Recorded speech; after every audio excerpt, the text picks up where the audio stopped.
Alright, Jim, so I thought I'd just quickly show you the process so that you can see what I'm doing roughly. So, just in case, yeah, you might need a guide later in case you wanted to do similar. Right, so cutting to it, you've very nicely supplied this image, and I'm trying to not talk too quiet here. That's great. The width, because it's the multiples of 4096. So first thing is I turn on the grid and I switch this up to 2048 is pretty good. 4096 would be fine, but that gives me the lines where I want to cut, and then turn on snap to grid. Then I make a new image and I go 4096 by 4096. Sorry, on the new image panel in there. Photoshop's pretty much the same as this, but this is Krita, so it's free, which is my guiding principle. It's free, so on this one I turn down to 256 or something, just because it makes it easier. When you snap to grid, you can get little areas. When you first put in the rectangle, I don't go right up to the edge because sometimes it doesn't. If I show you here, if I go there, it won't snap to. These ones will snap to. You know what I mean? If I get to here, it will sort of snap to, and I get an exact cut because I don't want to have 1 pixel over or under, because then it will show up on the final image. Anyway, so we've got this right. White's not good because the background's very light, so I remove that and I put in, and this is the problem I did with the other one I sent you, was it was too bright, so it didn't show up mistakes. I actually went for an orange color because I was thinking like sunset, but yeah, that was my error because it has to be dark. And then you go back here, I grab this, and I just, it doesn't actually matter where I grab it starting.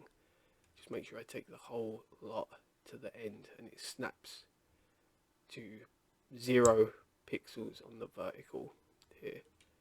And then I hold Alt to subtract, and then I grab somewhere past the line here and then let it snap to. So now I know I've got, and I mean, I guess if I want to save myself a little headache, I'll trim off the top and let it snap to the bottom as well. Okay, see, it's gone over. So change the grid to be 1024, and this should snap to now, hopefully. Okay, so we can also go up the top here and go view, snap to, where is the image bounds? I think that's what we want. Try this. Yep, there you go, snaps to the image bounds. Perfect. So then control copy. But I can turn this up here so I don't confuse myself, because that's all we need. Actually, no. 1024, they're squares, that's better. Less confusing for my simple mind. So there you go, first one. Then control V, copy, paste, control C, control V. And then either line it up at the top or the bottom, but because the top of this image has been cut off, as you said, the trees need pruning here. We want to make sure that this lines up exactly. So just zoom all the way in, and then I'm using the arrow keys on the keyboard because I haven't left clicked. It's still selected. Just pasted this layer in here.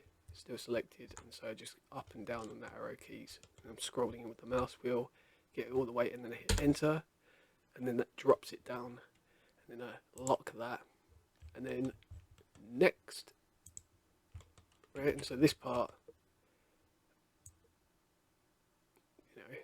you probably get this now. You're like, oh, okay, it's fairly self-explanatory.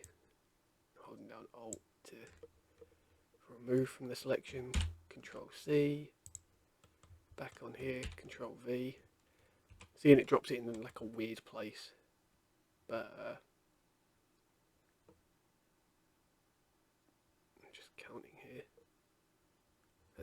And this has got like, these are symmetry tools, so if you click that, it will put on these little lines, and you'll be able to quickly gauge where the middle of the image is.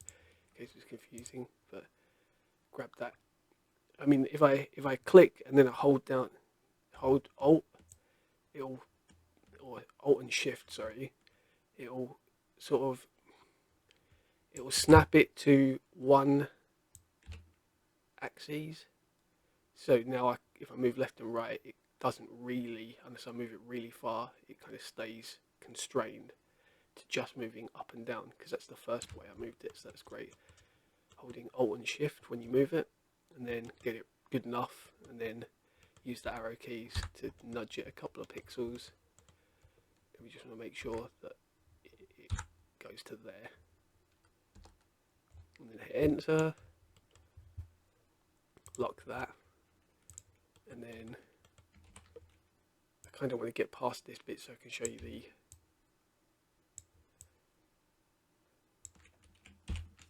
the actual removing of artifacts. So Control V, click, Shift and Alt, drag down to about there, gone too far, arrow key up, hit enter, back over here, last one, grab this all the way to the end, then Alt, drag to there, drag to there, drag to there. Snapping makes this quite, yeah, I mean this is quite relaxing for me, to be honest. It's pretty chill. Then lock it, because I want them on different layers, I'll explain that in a second. But then grab this, bring it down with Alt and Shift. I've hit the edge of the image, so keep going again. Fuck it, doesn't matter, I can just use the arrow keys, to be honest. Oh yeah, and depending on how far zoomed in you are, I think like this is moving more than if I zoom all the way in. I have to hit this like 100 times or whatever. Oh no, I don't know. Also you can use Shift and it does Shift arrow keys, moves multiple pixels, whereas just arrow keys moves one pixel at a time, and then hit enter, and then bam. Right, so that's that basically done. But obviously we want the transparent background, right? So we'll get rid of this layer because it's got nothing on it. Keep this layer just for like tracing through, so you can see, you know, turn off the grid so you can see what we're doing, and then just toggle it on. So now I'm right, and again I'm kind of OCD, so I will, since this is the top, what the fuck have I just done? I've got 1, 2, 3, 4, 5. Yeah, don't do that. I'm guessing when they're locked it duplicates it. I didn't know that. So unlock them, drag that to the top, because that's the top strip, and this is the bottom strip. We'll drag that to the bottom, and then we'll reverse these two. Yeah, so top, 2, 3, 4, perfect. And then, so I don't lose any work when this crashes, because it probably will, I'll save it as I've made a folder, Sky Panoramas, and this one was called Buxted. So save that. Right, and this is kind of the other little neat trick. So I'll lock these layers, and we'll just do the top one first quickly. Grab this. I mean, I don't know which ones of these Photoshop has. I know it has the contiguous selection tool, which is basically, it'll grab this whole area that's connected to that blue pixel, right? And because these are all blue, it'll keep it. That's cool, but on Krita you've got similar color selection tool, and it works on a layer basis. So anything in this layer that is similar to this, it will grab, which is okay. We don't want that. We want to turn these off then, I guess. And then yeah, it will grab all this stuff, and as you can see, that's pretty good because it gets all the stuff behind the trees and like all the little gaps in the trees, which is great. But then you do have to worry about, like, because these are reflecting the sky, they have a similar color, so just Alt to remove from selection, and then box select all this shit and say we want to keep this. So you grab this, it's just all these little pixels, that one there. Oh look, see, it's hard to, sorry, it's not hard, it's easy to mess it up though. And I was messing it up on the first image. See, look, like I missed that one. I don't know if you want to keep these, but we'll remove them just for now. And yeah, like, I mean, it is a sort of similar colour, but clearly you do want to keep that because you want some horizon, yeah. Anyway, so we've got all that, and then just delete on the keyboard, and then Control Shift A to drop the selection, and then got this nice little seam here, just run over that with an eraser. And also for just the purpose of demonstration, I'll show you if I had a lighter colour like I had earlier.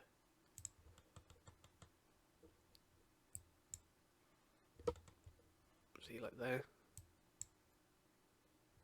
Okay, I mean, it's quite noticeable. Believe it or not though, it's not as noticeable when you, like I'll show you what the real problem is. Because that layer is almost done now, to be honest. But if you don't use the similar colour select one and use the contiguous selection, I don't know how it acts in Photoshop, but this is how it acts in Krita, right? If you grab this and then you delete, it feathers the edge and it leaves these sort of semi-transparent pixels, and especially when you've got a light coloured background, it's quite hard to see some of this stuff. Like, you know what I mean? If you remove that and then I start deleting, grab this layer, start deleting and pretending I'm doing this for real now, I'd leave this area here because I wouldn't notice that it's sort of semi-transparent. Whereas, oh crap, I'm doing the wrong layer. You get it though, hopefully. It's much more easy to notice it when it's against the dark background. Anyway, we'll remove that layer.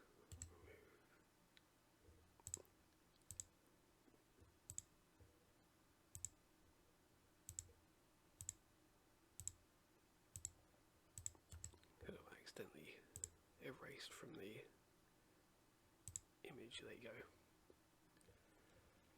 Yeah, you don't want to leave behind the transparent stuff. Again, this will be fine if your Unity sky color is sort of like a light color. It's fine, right? But then when it turns to nighttime and it gets dark like this will, you know what I mean, not so noticeable. Dark Unity sky, very noticeable all the edges. So that's why I avoid this contiguous selection tool and instead use the select by color. And it is actually a setting here. It's like feathering. I mean, mine's set to 0, so I don't know why it still feathers the selection when I do delete here. Still leaves behind this stuff. You can keep hitting delete and it will get rid of it eventually, but it's just like, why do that when you can use the similar color selection tool? You have to do a bit of, you know what I mean, you have to do a bit of cleanup anyway. I guess the problem with this one is that you end up getting these little pixels here which are also similar color, and if you've got it all in the same layer, it's a lot of cleanup to do. But because I'm doing this on each layer is each horizontal strip is a separate layer, it's easier to clean up. Anyway, I don't want to go on too long because I feel like I've probably already waffled a bit, and hopefully you can see the process now. I'm not doing it in an incredibly inefficient manner where it's taking me ages, but at the same time there is some manual cleanup involved, and it's harder on these images where you've got lots of sky poking through the trees and stuff. Again, these aren't complaints, I'm just hoping to explain why it will take me longer than 2 minutes sort of thing. But cool, alright. And that's that. Yeah, and if I've waffled or I haven't covered anything, mate, feel free to ask. But hopefully that covers everything. Cool.